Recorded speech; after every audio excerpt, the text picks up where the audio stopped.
ప్రార్థన చేసుకుందాం. ప్రేమల తండ్రి, పరిశుద్ధ దేవ, అత్యంత కృపా సమృద్ధి కలిగిన మా తండ్రి, నమ్మదగిన దేవ, హృదయమారా మీకు కృతజ్ఞతలు, స్తుతులు, వందనములు, స్తోత్రాలు చెల్లించుకుంటున్నాం. మీరు మమ్మల్ని ప్రేమించి మాకు అనుగ్రహించిన ఈ శ్రేష్టమైన ధన్యకరమైన సమయాన్ని బట్టి తండ్రి స్తోత్రములు. మరొకసారి మీ బిడ్డలతో కూడా కలిసి సంఘంగా, సమాజంగా తండ్రి, అలాగే లైవ్ లో కూడా మా బిడ్డలు కుటుంబాలతో కలిసి ఈ బైబిల్ స్టడీ మేము కొనసాగించడానికి మాకు ఇస్తున్న కృపలన్నిటి కొరకే తండ్రి హృదయమారా మీకు కృతజ్ఞతలు, స్తుతులు, వందనములు, స్తోత్రాలు చెల్లించుకుంటున్నాం. మా ప్రేమల తండ్రి, అత్యంత కృపగల దేవ, ప్రభువా, యోబు గ్రంథం ద్వారా మీరు మాకు తెలియజేస్తున్న అనేక సంగతుల కొరకే తండ్రి హృదయమారా మిమ్మల్ని స్తుతిస్తున్నాం. ప్రభువా, ఈ రాత్రి కూడా ప్రభువా మీ సన్నిధి మాతో కూడా ఉంచి మాకు అవసరమైన మీ మాటలు ప్రభువనైనా మీ వర్తమానము మాకు అనుగ్రహించి మా ప్రాణాత్మ దేహములకును మా ఆత్మీయ జీవితానికి బహుక్షేమం కలిగిస్తూ మీ కృపను మీ దాయిను అత్యధికంగా బయలుపరుచుకునమని సమస్త విధములైన మహిమ, ఘనత, స్తుతి, ప్రభావాలు మీకే అర్పిస్తూ ఈ లైవ్ సిస్టమ్ అంతటిని ఆపరేట్ చేస్తున్న బిడ్డలు జ్ఞాపకం చేసుకుని బిడ్డకు కావాల్సిన మీ సంపూర్ణమైన కృపనిచ్చి మీ జ్ఞానం ఇచ్చి నడిపించమని ప్రభా, మరి లైవ్ లో కూడా మాతో పాల్పొంపులు పొందుతున్న బిడ్డలందరినీ కూడా మీరు దీవించి ఈ వాక్యము వారికి బహు దీవెనకరముగా, క్షేమకరముగా ఉండగలిగినట్లుగా అత్యధికమైన మీ కృప ప్రసాదించుమని మరొకసారి మా ప్రాణాత్మ దేహములను మీకు అప్పగిస్తూ సార్వత్రికంలో జరుగుతున్న పరిచర్లతో మమ్మలను కూడా ఐక్యపరిచి మీ నామానికి మహిమ తెచ్చుకునమని యేసుక్రీస్తు మా రక్షకుని నామములో స్తుతించి ప్రార్థిస్తున్నాం మా తండ్రి, ఆమేన్.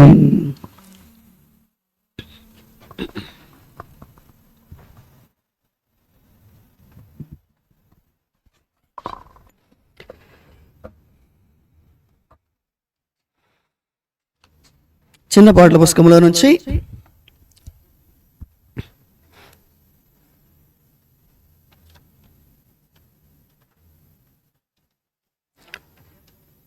తొమ్మిదో పాట పాడుకుందాం. చిన్న పాటల పుస్తకంలో నుంచి 9వ పాట పాడుకుందాం.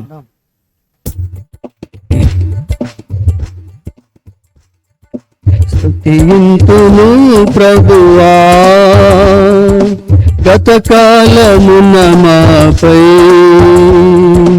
అతి దయ చూపి చేసిన మేలులను తలచి, అన్ని మేలులను తలచి స్తుతింతును ప్రభువా, గతకాలమున మాపై అతి దయ చూపి చేసిన మేలులను తలచి, అన్ని మేలులను తలచి సిలువలో రక్తము కాచితివి, కలుషాత్ముడైన నన్ను రక్షించితివి. సిలువలో రక్తము కాచితివి, కలుషాత్ముడైన నన్ను రక్షించితివి. ఇలా నిన్ను చాటగను పిలచితివి సాక్షిగా, ఇలా నిన్ను చాటగను నిలిపితివి సాక్షిగా. స్తుతింతును ప్రభువా, గతకాలమున మాపై అతి దయ చూపి చేసిన మేలులను తలచి, అన్ని మేలులను తలచి నూతనాబ్దమునకు నడిపితివి నీతిగా మమ్ములను. నూతనాబ్దమునకు నడిపితివి నీతిగా మమ్ములను.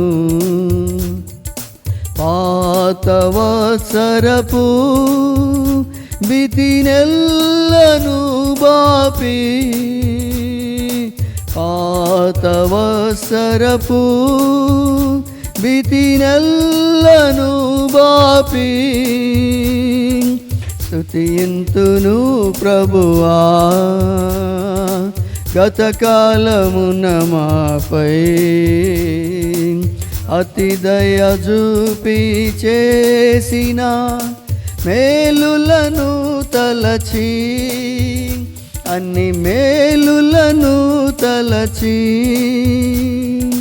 నాకు ఉపదేశము చేసి, నాకు మార్గము బోధించి, నాకు ఉపదేశము చేసి, నాకు మార్గము బోధించి, నా మీద దృష్టి ఉంచి, నాకు ఆలోచననిచ్చితివి. నా మీద దృష్టి ఉంచి, నాకు ఆలోచననిచ్చితివి. స్తుతింతును ప్రభువా, గతకాలమున మాపై అతి దయ చూపి చేసిన మేలులను తలచి, అన్ని మేలులను తలచి, యథార్థ హృదయము గలవారిని బలపరచుటకై నీ కను దృష్టి, యథార్థ హృదయము గలవారిని బలపరచుటకై నీ కను దృష్టి. లోకమంతటా సంచరింపజేసితివి, లోకమంతటా సంచరింపజేసితివి. స్తుతింతును ప్రభువా, గతకాలమున మాపై అతి దయ చూపి చేసిన మేలులను తలచి, అన్ని మేలులను తలచి, ఆడు నేడును కాపాడి కృప చూపెడి ప్రభువా, నాడు నేడును కాపాడి కృప చూపెడి ప్రభువా. ఏడు కన్నులు గలవాడా పాడెద హల్లెలూయా, ఏడు కన్నులు గలవాడా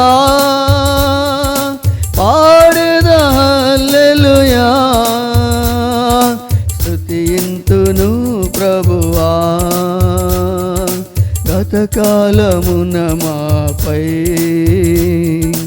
అతి దయ చూపి చేసిన మేలులను తలచి, అన్ని మేలులను తలచి.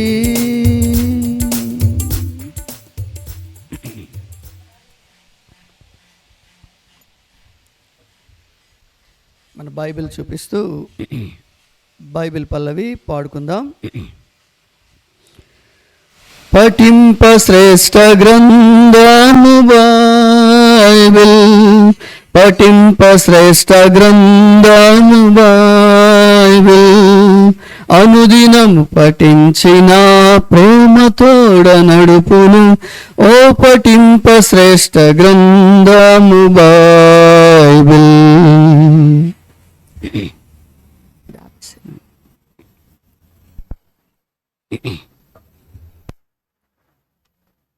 రాత్రి దేవుని యొక్క సన్నిధిలో మరొక మారు మన దినభాగాన్ని జ్ఞాపకం చేసుకుందాం. యోబు గ్రంథము 8వ అధ్యాయము. యోబు గ్రంథము 8వ అధ్యాయము 13వ వచనాన్ని 20వ వచనాన్ని మనం కలిసి చదువుకుందాం. యోబు గ్రంథము 8వ అధ్యాయము 13వ వచనము అలాగే 20వ వచనాన్ని చదువుకుందాం. దేవుని మరుచువారందరి గతి అట్లా ఉండును, భక్తిహీనుని ఆశ నిరర్ధకమగును, అతని ఆశ భంగమగును. అలాగే 20వ వచనాన్ని కూడా చదువుకుందాం. ఆలోచించుము, దేవుడు యథార్థవంతుని త్రోసివేయడు. అంతవరకు చాలండి. దేవుడు యథార్థవంతుని త్రోసివేయడు. ప్రభు చదవబడిన ఈ లేఖనాలు మన గమనంలో ఆశీర్వదించబడునుగాక. గత బైబిల్ స్టడీలో మనం 8వ వచనం నుండి కొన్ని వచనాలు దరిదాపుగా 13వ వచనం వరకు కొన్ని సంగతులను మనం జ్ఞాపకం చేసుకుంటూ వచ్చినాం. మనము నిన్నటి వారమే అని, అలాగే మన జీవితము నీడవలే ఉన్నది అని. అవును ప్రియులారా, మనము ఈరోజు వారము కాదు, నిన్నటి వారమేనని, ఈరోజు గడిస్తేనే ఈరోజు వారమని బైబిల్ గ్రంథం మనకు సెలవిస్తూ ఉంది. ఇదెంతో వాస్తవికమైన సత్యం. రెండవ విషయాల్లో మనం జ్ఞాపకం చేసుకుందాం. మీ పితరులను జ్ఞాపకం చేసుకోనండి, వారు నడిచిన అడుగుజాడలను జ్ఞాపకం చేసుకోనండి, వారి జీవన విధానాన్ని, వారి అనుభవాలను మీరు జ్ఞాపకం చేసుకుంటూ మీ జీవితాన్ని ఒక శ్రేష్టమైన విధముగా నడిపించుకోనండి అని మనం రెండవ విషయాలుగా చదువుకున్న వారంగా ఉంటున్నాం. ఇక్కడ కనుక గమనించినట్లయితే యోబు స్నేహితులు మాట్లాడుతూ ఉన్నట్లుగా మనం చూస్తాం. ఎలీఫజ్ మాట్లాడిన విషయాలు మనం గత బైబిల్ స్టడీస్లో చూసాము. ఇప్పుడు అతని స్నేహితుడైన రెండవ స్నేహితుడు బిల్దదు మాట్లాడుతున్న విషయాలు మనం ధ్యానం చేస్తూ వస్తున్నాం. ఈ బిల్దదు విషయంలో, యోబు విషయంలో బిల్దదు కలిగిన ఆలోచన ఏమై ఉన్నది అంటే, యోబు దేవునికి వ్యతిరేకంగా తన జీవితాన్ని గడుపుతున్నాడు. తన కుటుంబంలోనేమి, తన వ్యక్తిగత జీవితంలోనేమి ఏదో అపవిత్రత, పొరపాటు తన జీవితంలో ఉన్న కారణంగానే ఇన్ని నష్టాలు, ఇన్ని కష్టాలు, ఇన్ని ఇబ్బందులు, అనేకమైన ఎదిరింపులు, ఆటంకాలు తన జీవితంలో ఎదుర్కొంటున్నాడు అని తన యొక్క ఉద్దేశంగా మనం చూడగలిగే వారం ఉంటాం. ఆ ఉద్దేశాన్ని పురస్కరించుకొని నీ జీవితాన్ని నువ్వు సరి చేసుకుంటే నీకెంతో మేలు కలుగుతుంది, నువ్వు ఆశీర్వదించబడతావు, ఇప్పుడున్న పతన స్థితిలో నుంచి పైకి తీసుకొని రాబడతావు అని బిల్దదు యోబుతో మాట్లాడటాన్ని మనం గమనిస్తాం. అలాగే మన జీవితాలు ఏ పాటివి, మనం కేవలం నిన్నటి వారమే, మనము శాశ్వతమైన వారము కాదు, కాబట్టి మన జీవితాలు నీడ వంటివి అని బిల్దదు యోబుతో తెలియజేస్తున్న విషయాలను, అలాగే మన పితరులు ముందు నడిచిన వారి యొక్క జీవితాలను మనం పరీక్షిస్తే, కాబట్టి మన జీవితాన్ని ఎంతో శ్రేష్టంగా దిద్దుకోగలమని బిల్దదు యొక్క ఉద్దేశమై ఉంటా ఉంది. ప్రియులారా, ఇది వాస్తవికమైన సత్యం. చాలాసార్లు మనము లోకస్తులను అనుసరిస్తూ, లోకస్తుల యొక్క జీవన విధానాన్ని అనుసరిస్తూ, లోకస్తుల యొక్క పద్ధతులను, వారి యొక్క ఆలోచనలను మనము స్వీకరిస్తూ ఆ ప్రకారంగా వారి అడుగుజాడల్లో నడుస్తూ ఉంటాం. నిజంగా విశ్వాసుల్ని నడిపించేది ఎవరంటే లోకస్తులే. వారు చెప్పిన ప్లాన్లు, వారు చెప్పిన ప్రణాళికలు, వారు ఇచ్చిన సలహాలు పాటిస్తూ తమ జీవితాన్ని కొనసాగిస్తారు. కానీ దేవుని మీద ఆధారపడి దేవుడు చూపించిన మార్గాన్ని, దేవుని యొక్క ఆలోచన కొరకు కనిపెట్టుకోలేని స్థితి మానవునికి ఉంది అని యోబుతోటి బిల్దదు తెలియజేస్తున్న విషయాలను మనం ధ్యానం చేస్తూ వచ్చిన వారం ఉంటున్నాం. అలాగే 12వ వచనానికి మనం జ్ఞాపకం చేసుకుందాం. 11, 12 వచనాల్లో బురద లేకుండా జమ్ము పెరుగునా, నీళ్లు లేకుండా రెల్లు పెరుగునా, అవి పెరిగినప్పుడు చాలా పచ్చదనంగా ఉంటాయి, అయితే అవి కోయబడిన తరువాత అన్నిటికంటే త్వరగా అవి వాడిపోయేవిగా ఉంటాయి అని తెలియజేయబడతా ఉంది. అలాగే మనం నేర్చుకున్నాం, దేవుడు మనతో ఉన్నంత కాలమే మనం బహుశ్రేష్టమైన వారముగా, దీవెనకరమైన వారముగా, ఆశీర్వాదకరమైన వారంగా, పచ్చదనంగా వర్ధిల్లే వారం ఉంటాం. దేవుడు గనక మనల్ని వదిలిపెడితే మన జీవితాలు బహు నష్టాన్ని, మనము స్వతంత్రించుకుంటాము, చాలా కష్టాల పాలైపోతామని బిల్దదు తెలియజేస్తూ వచ్చినట్లుగా మనం చూస్తాం. ప్రియులారా, ప్రభు మనకిచ్చిన కృపను బట్టి 13వ వచనం నుండి ప్రభు చిత్తమైతే ఆ చివరి వరకు, ఈ 8వ అధ్యాయం చివరి వరకు ఈ రాత్రి మనం ధ్యానం చేద్దాం. దేవుని మరుచువారి గతి అట్లే ఉండును, భక్తిహీనుని ఆశ నిరర్ధకమగును, అతని ఆశ భంగమగును అని బిల్దదు యోబుతో చెప్తా ఉన్నాడు. ఇక్కడ నేను మీకు ఇంకొక 2 లేఖన భాగాలని చూపిస్తాను. చూడండి, సామెతల గ్రంథంలోకి వెళదాం. సామెతల గ్రంథము 23వ అధ్యాయము, 23వ అధ్యాయము, సామెతల గ్రంథము 23వ అధ్యాయము 18వ వచనం. 23వ అధ్యాయము 18వ వచనం. ఇక్కడ ఒక మాట రాయబడతా ఉంది, చూడండి. నిశ్చయముగా ముందుగతి రానే వచ్చును, నీ ఆశ భంగము కానేరదు. నిత్యము యెహోవాయందు భయభక్తులు కలిగి ఉండుము, నిత్యము యెహోవాయందు భయభక్తులు కలిగి ఉండుము, అప్పుడు నీ ఆశ భంగము కానేరదు. నీ ఆశ భంగము కానేరదు. తర్వాత ఇంకొక వచనాన్ని కూడా చదువుకుందాం. ఇదే 24వ అధ్యాయము 14వ వచనం. సామెతల గ్రంథం 24వ అధ్యాయము 14వ వచనం. నీ ఆత్మకు జ్ఞానము అటిదని తెలుసుకొనుము, అది నీకు దొరికిన ఎడల ముందుకు నీకు మంచి గతి కలుగును, నీ ఆశ భంగము కానేరదు. నీ ఆశ భంగము కానేరదు. సామెతల గ్రంథంలోనే 2 సార్లు నీ ఆశ భంగము కానేరదు అనే మాట రాయబడతా ఉంది. అయితే ప్రియులరా, దేవుని యొక్క ఉద్దేశం ఏమిటంటే దేవునిలో మనము ఆశపడినది ఖచ్చితంగా దేవుడు మనకి ఇవ్వాలనేది దేవుని యొక్క ఉన్నతమైన ఉద్దేశమై ఉంటా ఉంది. దేవునిలో మన జీవితం కొనసాగుతున్నప్పుడు మనము దేన్నైతే ఆశపడతామో అది మనకి ఇవ్వాలి అనేది దేవుని యొక్క ఉద్దేశంగా మనం చూస్తాం.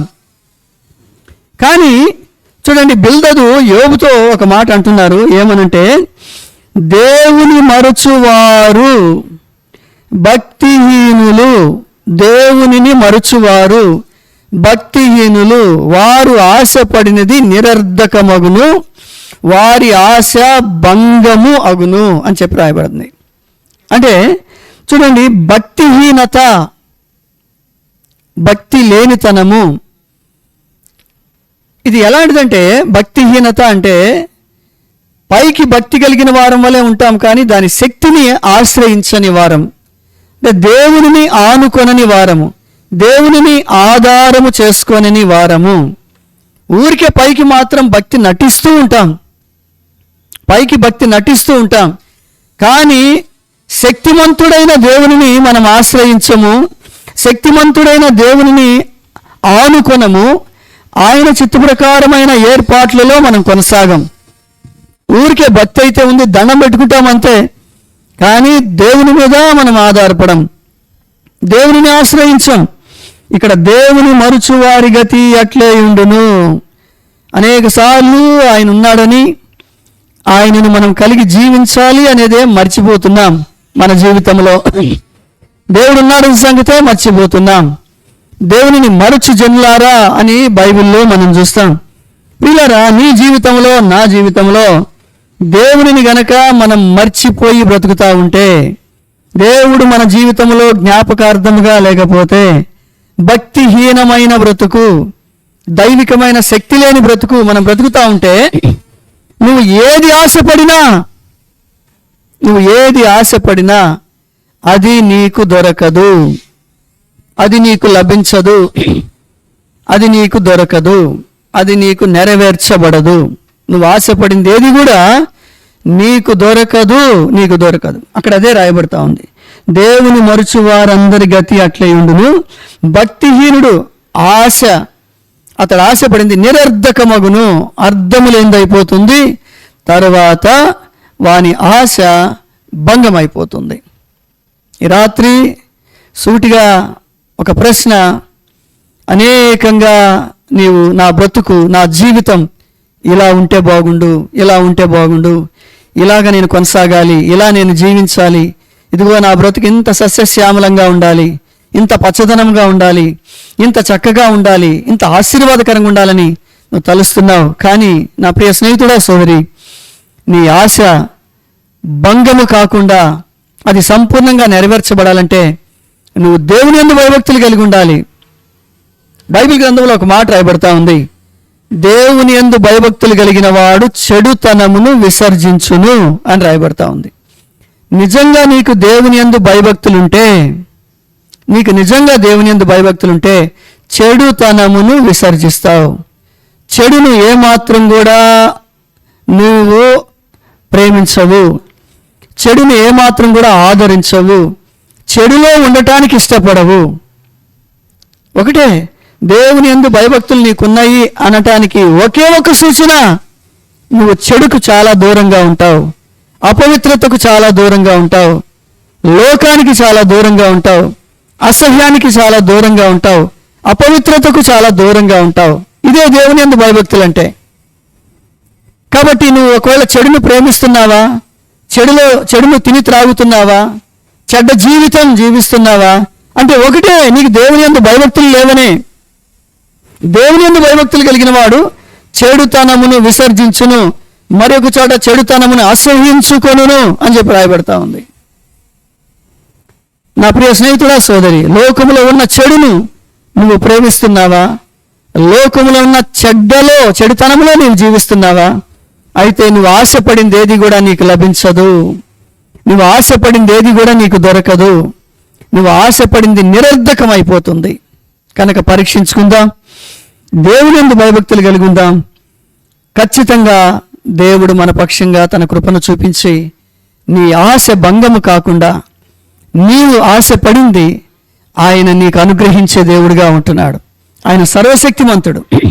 తర్వాత రెండో విషయాలు కనుక మనం వస్తే, అతడు ఆశ్రయించినది సాలే పురుగు పట్టే అని చెప్పి రాయబడింది.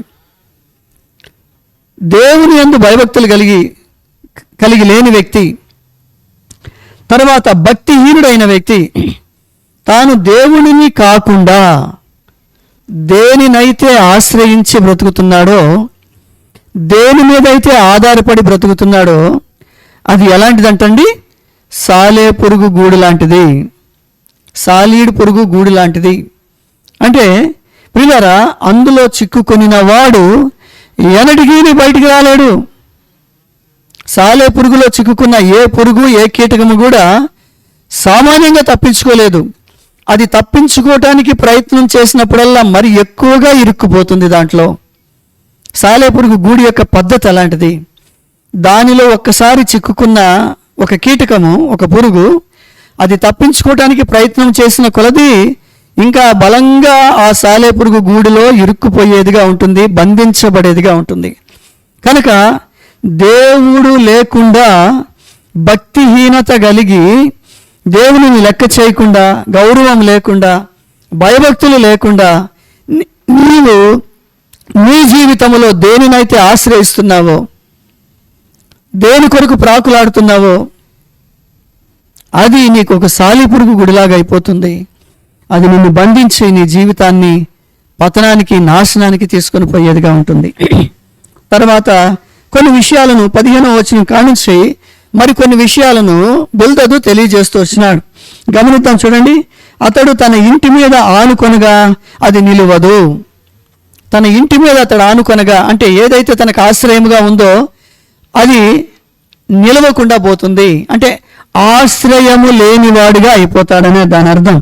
తర్వాత అతడు గట్టిగా దానిని పట్టుకొనగా అది విడిపోవును. నువ్వు దేన్నైతే పట్టుకుంటావో, ఇది నాకు కావాలి, ఇది నా సొంతం చేసుకోవాలి, ఇది నాకు కావాలి, ఇది నాది, నాకు ఉండాలి అని చెప్పి దేన్నైతే పట్టుకుంటావో అది నీ చేతిలో విడిపోయేదిగా ఉంటుంది, ముక్కలైపోయేదిగా ఉంటుంది, పగిలిపోయేదిగా ఉంటుంది. అది నీకు దొరకకుండా పోతుంది. అది నీకు దొరకకుండా పోతుంది. ఒక చక్కని గాజు గ్లాస్ ఉందనుకుందాం. ఇది నా సొంతం చేసుకోవాలి, ఇది నాకు కావాలి అని చెప్పి నువ్వు దాన్ని పట్టుకుంటే అది నీ చేతిలో ముక్కలైపోతుంది, అది నీ చేతిలో విరిగిపోతుంది. అదే అంటాడు ఇక్కడ చూడండి, అతడు గట్టిగా దానిని పట్టుకొనగా అది విడిపోవును.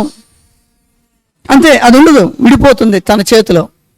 అలాగే నువ్వు ఎన్ని సాధించాలనుకుంటున్నావో, ఎన్ని స్వాధీనపరచుకోవాలనుకుంటున్నావో, వేటి కోసం నువ్వు ప్రాకులాడుతున్నావో అవి ఒక్కడు కూడా సాధించలేని స్థితి, ఒక్కడు కూడా పొందుకోలేని స్థితి. కారణం ఏంటంటే నువ్వు ఉండవలసిన విధానంలో దేవునితో ఉండటం లేదు, దేవునితో నీ సహవాసం సరిగ్గా లేదు, దేవుని యందు భయభక్తులు సరిగ్గా లేవు, చెడులో జీవిస్తున్నావు, అపవిత్రతలో జీవిస్తున్నావు, దేవునికి వ్యతిరేకమైన బ్రతుకుతున్నావు, భయం లేదు దేవుడంటే. ఆ కారణం చేత దేన్ని కూడా నువ్వు సాధించలేవు. తర్వాత మనం చూస్తాం చూడండి, ఎండకు చూడండి 16వ వచనంలో మళ్ళా బిల్దదు ఇంకొక విధంగా మాట్లాడుతూ ఉన్నాడు. ఈ యోబు గ్రంథమే ఒక అద్భుతమైన గ్రంథం అండి. చాలా సంగతులు, చాలా అద్భుతమైన సంగతులను మనకు తెలియజేసే గ్రంథం. ఇక్కడ డిఫరెంట్గా ఉంటుంది చూడండి, మళ్ళా ఈ తాను మాట్లాడే విధానం అనేది మళ్ళా ఇక్కడ కొంత పద్ధతి మారుస్తూ చెప్తా ఉన్నాడు. చదువుదాం అది. ఎండకు అతడు పచ్చబట్టి బలియును. ఎండ వచ్చినప్పుడు ఆ ఎండకు ఒక చెట్టు ఎలాగైతే చక్కగా ఆ సూర్యరశ్మిని తీసుకొని పచ్చగా బాగా బలంగా ఎదుగుతుందో, కింద నీరు తీసుకుంటూ పైన ఎండను తీసుకుంటూ ఆ చెట్టు ఎంత బలంగా చక్కగా ఎదుగుతూ ఉంటుందో అలాగా పచ్చబట్టి పచ్చగా ఉండి మంచి బలిసినట్లుగా ఉంటుంది. అతని తీగలు అతని తోట మీద అల్లుకునేవిగా ఉంటాయి.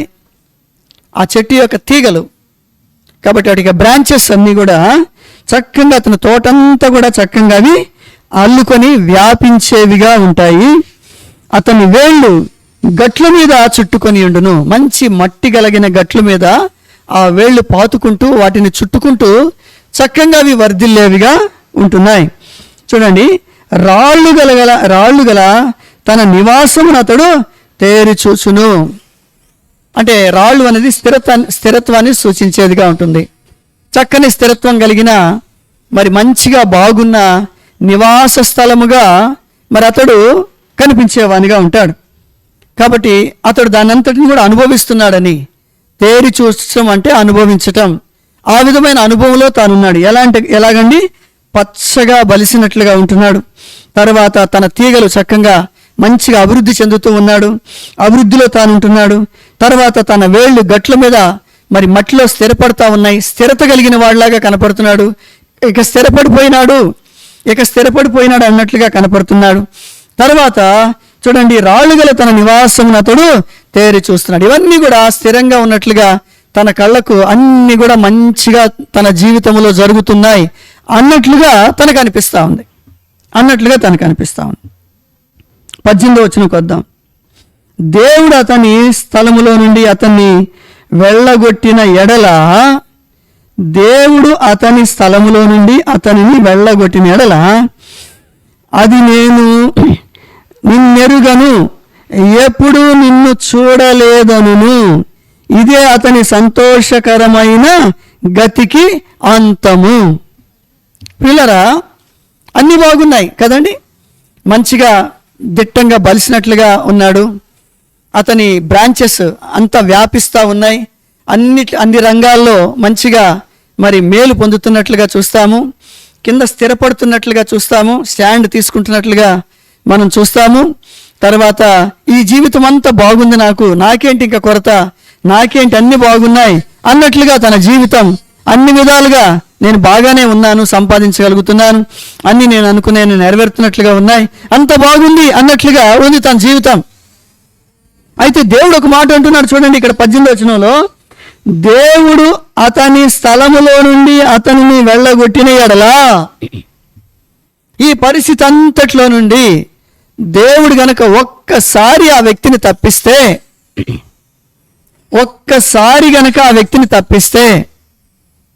ఆ స్థితిలో నుండి తప్పిస్తే ఏం జరుగుతుందో చూడండి. అక్కడ రాయబడిన మాట, అది అంటే ఏదైతే ఇది వరకు తాను కలిగి ఉన్నాడో, బాగా వినండి, ఏదైతే తాను ఇదివరకు కలిగి అతిశయిస్తున్నాడో, పచ్చగా ఉన్నాను అనే స్థితి, స్థిరపడినాననే స్థితి, వ్యాపిస్తున్నాను అనే స్థితి, కాబట్టి అన్నీ కూడా బాగున్నాయి అని ఏ స్థితులు తన చుట్టూ ఉన్నాయో, ఏ పరిస్థితులు తన చుట్టూ ఉన్నాయో అవన్నీ కూడా అసలు నువ్వెవరు అన్నట్లుగా అవి అయిపోతాయి అంటండి. అసలు నువ్వెవరు అంటే, అసలు నువ్వెవరు, నీకు నాకు సంబంధం ఏంటి అన్నట్లుగా నీకు దూరం అయిపోతాయి. నీ ఆస్తి నీకు దూరం అయిపోతుంది, నీ ఆరోగ్యం నీకు దూరం అయిపోతుంది, నీ వాళ్ళు నీకు దూరం అయిపోతారు. కాబట్టి నీ రక్త సంబంధులు నీకు దూరం అయిపోతారు, నా అనుకునే వాళ్ళు నీకు దూరం అయిపోతారు. వేటిని ఆశ్రయించినావో, ఇవన్నీ నాకున్నాయి, వీళ్ళందరూ నాకున్నారు, ఇన్ని నాకున్నాయి అని నువ్వేవైతే అనుకున్నావో అవన్నీ కూడా అసలు నువ్వెవరివి, ఎవరు నువ్వు, ఎక్కడి నుండి వచ్చావు అన్నట్లుగా అయిపోతాయంటండి. ఎప్పుడు దేవుడు కనుక ఒక్కసారి నిన్ను తప్పిస్తే, ఒక్కసారి కనుక నిన్ను తప్పిస్తే ఇంక ఏది కూడా నీకు చెందిందిగా ఉండదు. కారణం, నువ్వు దేవుణ్ణి మరిచినావు గనక, దేవుడంటే నీకు లెక్కలేదు గనక, దేవుడంటే భయభక్తులు లేవు గనక, నీ ఇష్టానుసారమైన బ్రతుకుతున్నావు గనక, ఇవన్నీ కూడా నువ్వు ఏదైతే కలిగి ఉన్నావో అవన్నిటి నుండి దేవుడు నిన్ను తప్పించే రోజు ఒకటి ఉంది, తీసేసే రోజు ఒకటి ఉంది, పక్కన పెట్టే రోజు ఒకటి ఉంది. నా ప్రియ స్నేహితుడా, సోదరి, నువ్వు కలిగినవి ఎన్నటికీ నీవిగానే ఉండాలి అంటే, నువ్వు కలిగినవి నీవిగా ఉండాలి అంటే నువ్వు దేవుని యందు భయభక్తులు కలిగి ఉండాలి, ఆయన యందు గౌరవము కలిగి ఉండాలి. ఆ యోబు చెప్తున్నట్లుగా దేవుణ్ణి మరచకూడదు. బిల్దదు చెప్పినట్లుగా దేవుణ్ణి మర్చిపోయే స్థితి నీ జీవితంలో రాకూడదు. దేవుడున్నాడు, నేను నడుస్తున్న నడక ఆయన చూస్తున్నాడు, నేను ప్రవర్తిస్తున్న విధానం నన్ను చూస్తున్నాడు, నేను బయటికి వెళ్ళేటప్పుడు చూస్తున్నాడు, లోపలికి వస్తున్నప్పుడు చూస్తున్నాడు, నా ప్రవర్తన అంతా ఆయన గమనిస్తున్నాడు. కనుక నేను బహు భయం కలిగి ఉండాలి, భయంతో నా బ్రతుకు కొనసాగించాలి, దేవునికి ఇష్టంగా నా బ్రతుకు ఉండాలి. ఎప్పుడైతే నువ్వు ఈ తీర్మానం చేసుకుంటావో నీవన్నీ నీవవుతాయి, నీ దేవునివన్నీ కూడా నీవవుతాయి. తండ్రి పెద్ద కుమారునితో చెప్తాడు, నావన్నీ నీవి అని. ఎందుకంటే పెద్ద కుమారుడు తండ్రిని నమ్ముకొని, తండ్రికి ఇష్టంగా తండ్రిని అంటిపెట్టుకొని తండ్రి మీద ఆధారపడి బతికినాడు గనక తండ్రి అంటాడు పెద్ద కుమారుడితోటి, నావన్నీ నీవి, నేను నీవాడను అని అంటాడు. నా ప్రియ స్నేహితుడా, సోదరి, రాత్రి నీ దేవుడు కూడా నీతో అలా చెప్పాలి. అలాంటి స్థితిని మనం ఏర్పాటు చేసుకోవాలి, అలాంటి స్థాయిలో మనం బ్రతకాలి. తర్వాత ఇంకా కిందకు వస్తాం, చూడండి, కిందకు మనం చదువుకుందాం. 19వ వచనంలో అంటాడు, ఇదే అతని సంతోషకరమైన గతికి అంతము అని అంటాడు.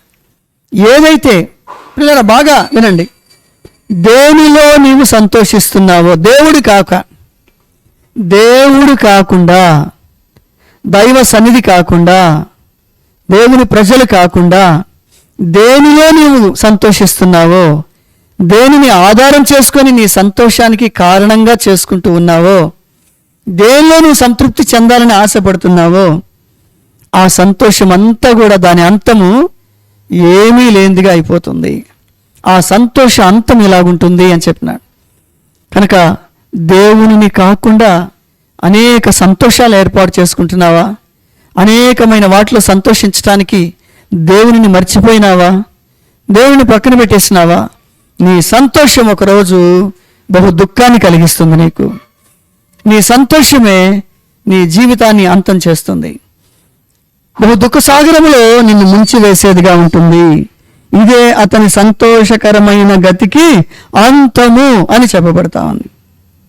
ప్రియులారా, చూడండి, 20వ వచనం కనుక మనం ఆలోచన చేస్తే, ఆలోచించుము, దేవుడు యథార్థవంతుని త్రోసివేయడు. ప్రియులారా, ఇది ఈ అధ్యాయంలో బిల్దదు చెప్పిన వాక్యమంతటికీ కూడా ఒక ముగింపులాగా మనం చూడొచ్చు, ఒక ప్రాముఖ్యమైన వచనంగా మనం చూడొచ్చు. ఏంటంటే, ఆలోచించుము, దేవుడు యథార్థవంతుని త్రోసివేయడు. ప్రియులారా, దేవునికి, దేవుని బిడలకు, నీవు దేవుని కుమారుడువు కదా, నువ్వు దేవుని కుమార్తెవు కదా, నీకు నీ దేవునికి ఉండవలసిన బంధం ఏంటిదంటే యథార్థత. ఆయన సన్నిధిలో నువ్వు నిందారహితుడుగా యథార్థంగా జీవించాలి. నీ బ్రతుకులో యథార్థత ఉండాలి, నీ జీవితంలో యథార్థత ఉండాలి, నీ ప్రవర్తనలో యథార్థత ఉండాలి, నీ భక్తిలో యథార్థత ఉండాలి, దేవునితో నీకుండే సహవాసంలో యథార్థత ఉండాలి, దేవునిని సేవించే విషయాలలో నీకు యథార్థత ఉండాలి, ప్రార్థనలో యథార్థత ఉండాలి, ఆరాధనలో యథార్థత ఉండాలి. కనుక ఇవన్నీ కూడా వేషధారణగా ఉండకూడదు. దేవుని విషయంలో నీ వేషధారణ జీవితానికి బహు నష్టాన్ని తెచ్చిపెట్టుకుంటావు. మనకు తెలుసు కదండి, దినవృత్తాంతములు 2వ గ్రంథము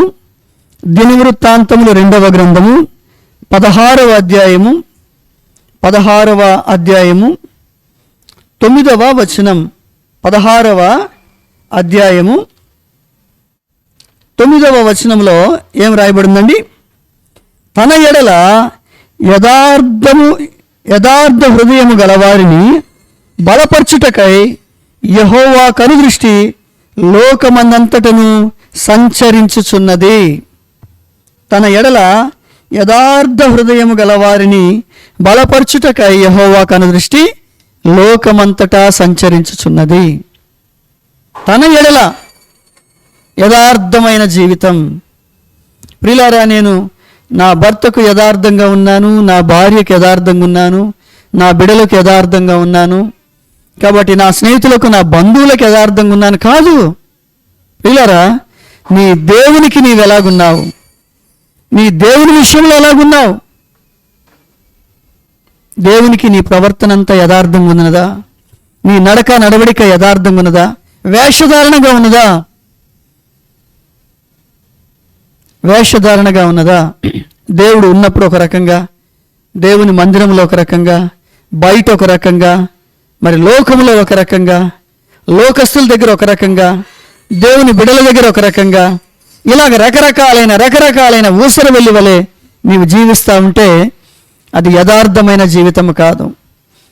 నీవు ఒంటరిగా ఉన్నప్పుడు, అనేకులతో ఉన్నప్పుడు, సంఘంతో ఉన్నప్పుడు, దేవునితో ఉన్నప్పుడు ఒకే విధముగా నీ బ్రతుకుండాలి, నీ జీవన విధానం ఉండాలి. ఇక్కడ ఎవరు లేరులే, ఎవరు చూడటం లేదులే, ఎవరు గమనించటం లేదులే, ఎవరికి మనం కనపడములే అనుకొని ఇష్టం వచ్చినట్లుగా నీ బ్రతుకు నీవు కొనసాగిస్తే, నీ జీవితాన్ని నీవు కొనసాగిస్తే, నీ దేవుడు నిన్ను చూస్తున్నాడు, మర్చిపోకు. ఆయన కనుదృష్టికి మరుగైనది ఏదీ లేదు. నీ బ్రతుకంతా ఆయన చూస్తున్నాడు, నీ నడవడిక ఆయన చూస్తూ ఉన్నాడు, నీ ప్రవర్తన చూస్తున్నాడు, నువ్వేం చేస్తున్నావో ఆయనకు ఎరుకగా ఉన్నది. ఆయన దృష్టికి నువ్వు యథార్థంగా గనక లేకపోతే, చెడును అసహించుకుంటూ, మంచిని ప్రేమిస్తూ, దేవుని యందు భయభక్తులు కలిగి ఆయన దృష్టికి యథార్థంగా గనక నీవు జీవిస్తే బహుగా నీవు దీవించబడతావు. ఎంతో దీవెన, ఆశీర్వాదం అనేది నీ జీవితంలో అనుభవిస్తావు. చివరిగా మనం చివరికి వస్తాము. 21వ వచనాన్ని గనక మనం చూద్దాం. 20వ వచనం, ఆయన దుష్కార్యములు చేయు వారిని నిలువబెట్టాడు. 20వ వచనంలో 2వ భాగం మనం చూద్దాం.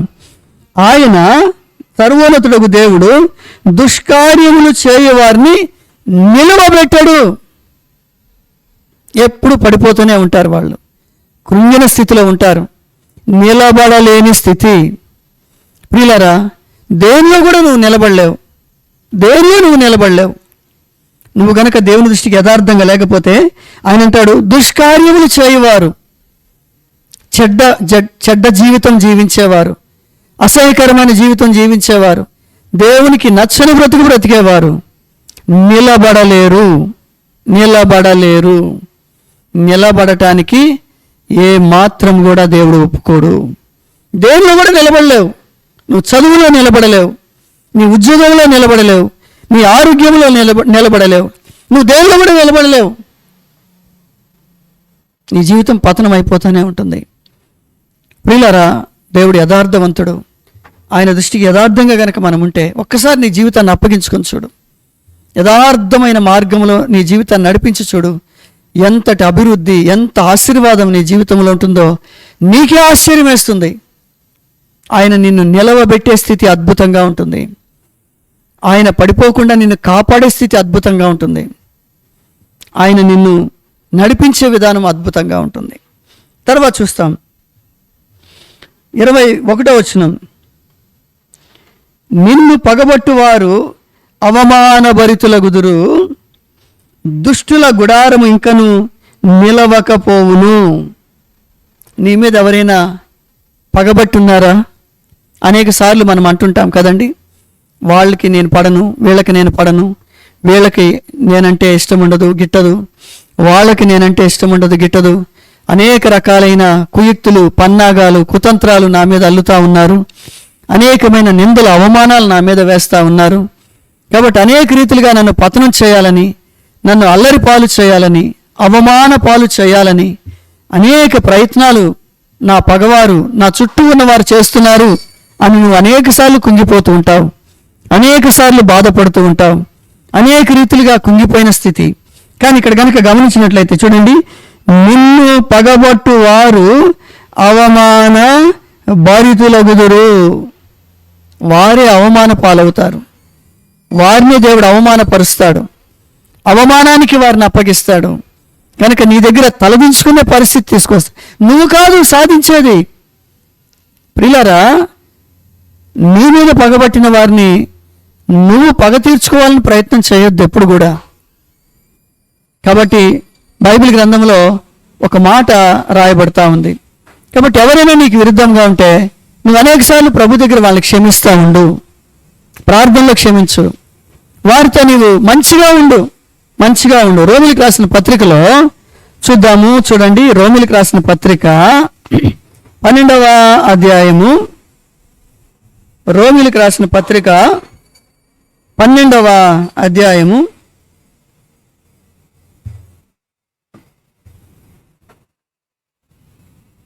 20-21 వచనాలు. 20-21 వచనాలు. కాబట్టి నీ శత్రువు ఆకలిగొని ఉంటే అతనికి భోజనము పెట్టుము, దప్పిగొని ఉంటే దాహమిమ్ము, అలాగు చేయుట వలన అతని తల మీద నిప్పులు కుప్పగా పోయుదువు. చూడండి ఎంత చక్కని మాట. కాబట్టి నీ శత్రువు ఆకలి కొని ఉంటే అతనికి భోజనం పెట్టు, అలాగే దప్పిగొని ఉంటే అతనికి దాహమిమ్ము, అలాగు చేయటం వలన అతని తల మీద నిప్పులు కుప్పగా పోయేదు. అంటే దేవుని ఉగ్రత ఆయన మీదకి వస్తుంది, వాళ్ళ మీదకి వస్తుంది. నువ్వు మంచిగానే ఉండు, నీకేమైంది? నిన్ను రకరకాలుగా అంటున్నారా? రకరకాలైన నిందలు నీ మీద వేస్తున్నారా? రకరకాలుగా అవమానంగా మాట్లాడుతున్నారా? రకరకాలుగా కించపరిచి మాట్లాడుతున్నారా? దిగజార్చి మాట్లాడుతున్నారా? భయపడొద్దు. ఎందుకు? నీ దేవుడు నీకున్నాడు కదా. నువ్వు మటుకి మంచిగానే ఉండు, చక్కగా పలకరించు, ప్రైజ్లాడు చెప్పు, మంచిగా ఉండు, మంచిగా ఉండు. అప్పుడు ఏంటంటండి, నీవు అతని తల మీద నిప్పులు కుప్పగా పోసే పరిస్థితి వస్తుంది. అంటే దేవుడే వారి మీద ఆయన నీ తరపున పగ తీర్చుకునేవానిగా ఉంటాడు. ప్రభు అంటాడు, పగ తీర్చుట మీ పని కాదు, అది నా పని అంటాడు ప్రభు. కనుక ఆయనకు అప్పగించుకుందాం. నువ్వెందుకు దిగులు పడిపోతావు, దిగజారిపోతావు, నువ్వెందుకు కృంగిపోతున్నావు?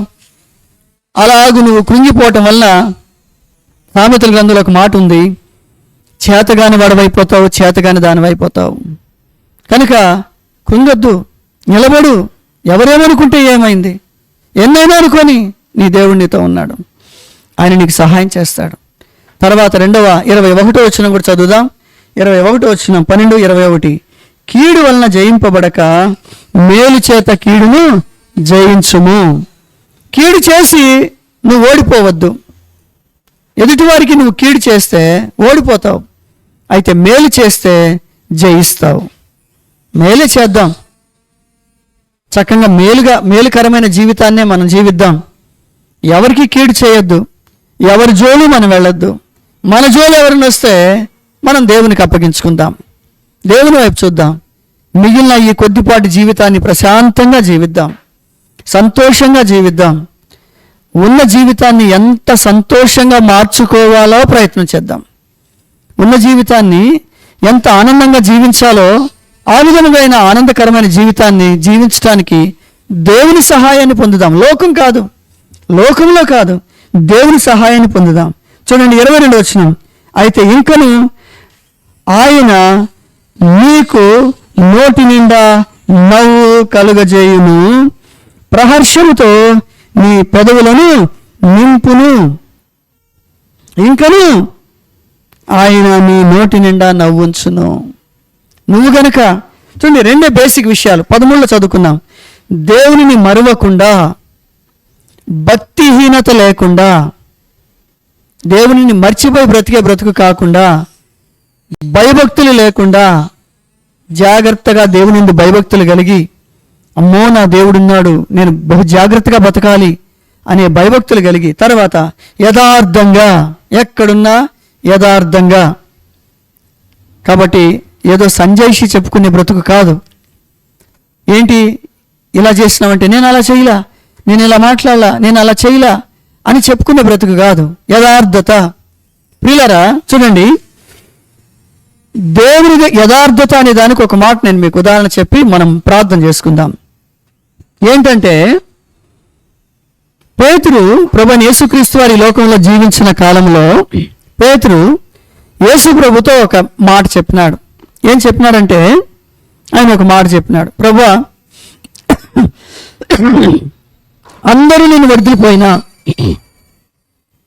అందరూ నిన్ను విడిచి వెళ్ళిపోయినా, అందరూ నిన్ను కాదనుకున్నా, నేను మట్టుకి నీతోనే ఉంటాను, నీతో చచ్చిపోవటానికి కూడా నేను సిద్ధంగా ఉన్నాను అని చెప్పినాడు.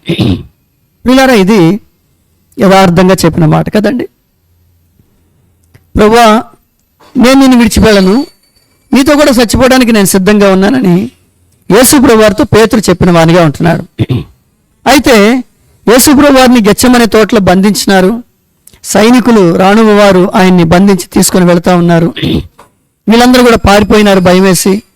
అప్పుడు ఒక సైనికుడు, ఒక భటుడు ఆయన్ని అడిగినాడు, నువ్వు కూడా అతనిలో వారిలో ఒకటివే కదా అంటే, ఆయన ఎవరో నాకు తెలియదు అంటాడు. తర్వాత ఒక చిన్నది పేతురుని అడిగింది, నువ్వు కూడా ఆయనలో ఒకటివే కదా, నీ పలుకు నీ గురించి సాక్ష్యం ఇస్తుందంటే, ఓయి చిన్నదానా అని ఒట్టు వేసుకొని, ఆయన ఎవరో నాకు తెలియదు అని అంటాడు. ప్రియులారా గమనించండి, ప్రభు దగ్గర ఒక బతుకు, ప్రభు దగ్గర ఒక రకమైన జీవితం, ప్రభు ఉన్నప్పుడు ఒక రకమైన జీవితం, దేవుని బిడ్డలు ఉన్నప్పుడు ఒక రకమైన జీవితం, దేవుని మందిరంలో ఒక రకమైన జీవితం, బయటకు వచ్చిన తర్వాత ఇంకొక రకమైన జీవితం, బయట ఇంకొక రకమైన జీవితం. పేతురు బయట బ్రతుకు ఎలాగుంది? ఏమంటున్నాడండి? ఆయన ఎవరో నాకు తెలియదు అంటున్నాడు. దేవుని దగ్గర ఏమన్నాడండి? నీ కొరకు చనిపోవడానికి కూడా నేను సిద్ధమే అన్నాడు. బయట ఆయన ఎవరో నాకు తెలియదు. నీ బ్రతుకు కూడా అలాగే ఉందా? నీ బ్రతుకు కూడా అలాగే ఉందా? దేవుని దగ్గర మాత్రం ప్రభువా నీ కొరకు జీవిస్తా, నీ కొరకు మరణించడానికైనా సిద్ధమే, ప్రభువా నీ కొరకు నా ప్రాణం ఇస్తా, నీ కొరకు నా జీవితం ఇస్తా అని దేవుని మందిరంలో ఆరాధన చేసేటప్పుడు, ప్రార్థన చేసేటప్పుడు ఇలాగుందా నీ జీవితం? బయటికి పోయిన తర్వాత లోకస్తుల దగ్గర, లోక సంబంధమైన వారి దగ్గర ఆయన ఎవరో నాకు తెలియదు అన్నట్లుగా ప్రవర్తిస్తున్నావా? లోక సంబంధమైన ప్రవర్తన. అసలు ఒక క్రైస్తవుడు, క్రైస్తవురాలుగా కూడా నువ్వు ప్రవర్తించటం లేదు, ఒక విశ్వాసిగా కూడా ప్రవర్తించటం లేదు. నీ నడక, నడవడిక, నీ మాటలు, నీ పద్ధతి, నీ వేషధారణ చూస్తుంటే ఒక భయంకరమైన లోకస్తురాలుగా, లోక సంబంధమైన వ్యక్తిగా నువ్వు కనపడుతున్నావు. కాబట్టి నిజంగా రక్షింపబడి బాప్తిసం తీసుకున్న వ్యక్తేనా ఈ వ్యక్తేనా ఇలాగ మాట్లాడేది? ఈ వ్యక్తేనా ఇలా ప్రవర్తించేది? ఈ వ్యక్తేనా ఇలాగా జీవించేది? లోకములో ఇంతగా కలిసిపోయిందే, లోకములో ఇంతగా కలిసిపోయినాడే అనిపించుకుంటున్నావా? ఈ యథార్థత నీ గనక లేకపోతే, యథార్థమైన జీవితం లేకపోతే, నా ప్రియ స్నేహితుడా సోదరి, నీ స్థలములో నుండి దేవుడు నిన్ను తీసేస్తానంటున్నాడు. నువ్వు ఏది పట్టుకున్నా అది ఇరిగిపోతుందని చెప్పినాడు. ఎందులో ఆశీర్వదించబడవని చెప్పినాడు. నిలబడలేవు అని చెప్పినాడు. కనుక సరి చేసుకుందాం, చక్కదిద్దుకుందాం. దేవుని యందు యథార్థత కలిగి జీవిస్తే నీ నోటి నిండా అయినా నవ్వు ఉంచుతాను అని చెప్పి అంటున్నాడు. నీ నోటి నిండా నవ్వు ఉంటుంది, ఎంతో సంతోషంగా ఉంటావు, ఎంతో సంతృప్తిగా ఉంటావు, ఆశీర్వాదకరమైన జీవితాన్ని జీవిస్తావు. ప్రహర్షముతో నీ పెదవులను నింపును. హర్షించే విధముగా, దేవుని స్తుతించే విధముగా, ఎప్పుడు సంతోషంగా నీ పెదవులనైనా నేను నింపుతాను అని చెప్పి అంటున్నాడు. నా ప్రియ స్నేహితుడా, సోదరి, ఈ రాత్రి పరీక్షించుకుందాం, పరిశీలించుకుందాం. బిల్దదు యోబుతో మాట్లాడిన వాస్తవిక సత్యాలలో మన జీవితాన్ని ఇముడ్చుకుందాం, అమర్చుకుందాం. దేవుని యందు భయభక్తులు కలిగి జీవిద్దాం. దేవుడు ఉన్నాడు అనేటట్లుగా మన జీవితాన్ని మనం గడుపుదాం. ఆయన్ని మర్చిపోవద్దు. అంతేకాకుండా దేవుని ఎదుట యథార్థంగా బ్రతుకుదాం. ఎక్కడున్నా సరే, ఎవరి మధ్య ఉన్నా సరే, ఏ మూలనున్నా సరే, ఏ చాటునున్నా సరే, దేవుని ఎదుట యథార్థంగా ఉండు, నమ్మకంగా ఉండు. నీ దేవుడు నిన్ను చూస్తున్నాడు అని భయం కలిగి, దేవుని యందు భయభక్తులు కలిగి మన జీవితాన్ని కొనసాగిద్దాం. బహుగా దీవించబడతాం. ఆ విధంగా ప్రభువే మనకు సహాయము చేయనుగాక.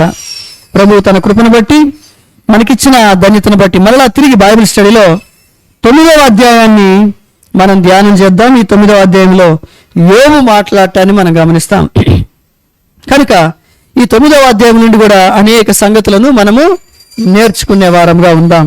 ఏదైతే దేవుడు మనకు నేర్పిస్తున్నాడో ఈ బైబిల్ స్టడీలో అవన్నీ కూడా మన జీవితానికి అన్వయించుకుందాం. సరదాగా వినటం కాదు, బాగుంది కదా అని వినటం కాదు. ప్రియులారా, ఈ రాత్రి బైబిల్ స్టడీలో దేవుని మరచువారులారా, భయభక్తులు లేని వారులారా, యథార్థత లేని వారులారా అని 3 విషయాలు దేవుడు మనతో హెచ్చరిస్తూ మాట్లాడినాడు. కనుక నువ్వు దేవుణ్ణి మర్చిపోయినావా? దేవుని యందు భయభక్తులు కలిగి ఉన్నావా? యథార్థతను వదిలిపెట్టినావా? యోబు జీవితంలో అదే చూస్తాం. చనిపోయేంత వరకు కూడా, చనిపోయే స్థితి వచ్చేంత వరకు కూడా యథార్థతను విడిచిపెట్టలేని యథార్థమైన జీవితం కలిగిన వాడు యోబు. అందుకనే 2 ఆశీర్వదించబడినాడు. ఈ రాత్రి నువ్వు కూడా అలాంటి శ్రేష్టమైన ఆశీర్వాదాలు, దీవెనలు దేవుని దగ్గర పొందాలనేదే దేవుని యొక్క ఉద్దేశం. చివరిగా ఒక మాట, దేవుడు తప్ప నీ బ్రతుకుని ఎవడు బాగు చేయలేడు. దేవుడు పూనుకుంటే తప్ప నీవు దీవించబడలేవు.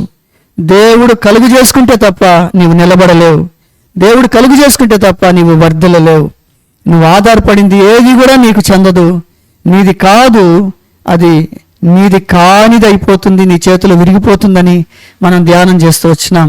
కనుక దేవుని నమ్ముకో, అనేకమైన వాటిని విడిచిపెట్టు, పరిశుద్ధంగా పవిత్రంగా ప్రభు కోసం నమ్మకంగా ఉండు. ఎక్కడున్నా సరే దేవుని బిడ్డవని భయభక్తులు కలిగి ఉండు.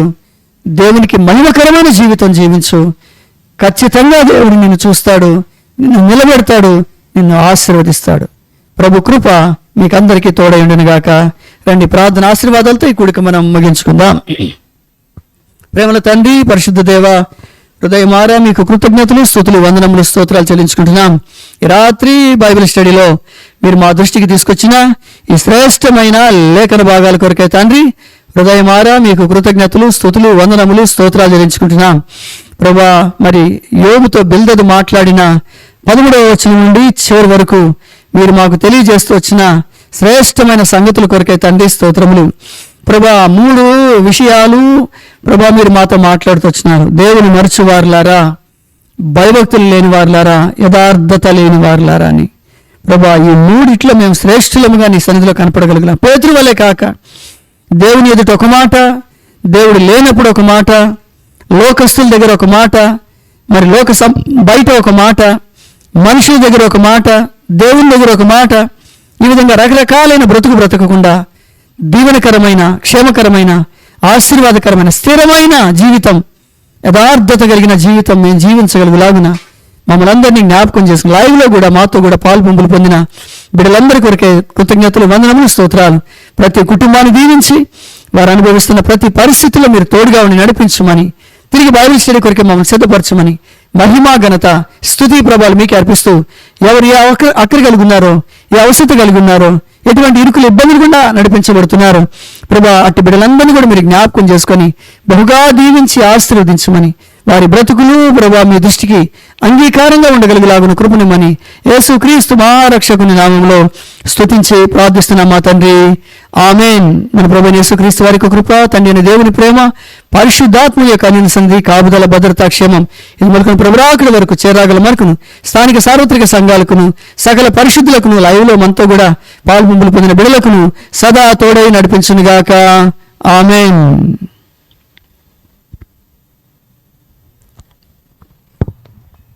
మీ అందరికీ ప్రభువైన యేసుక్రీస్తు వారి నామములో శుభములు. ప్రైజ్ లార్డ్ అండి. Praise lord.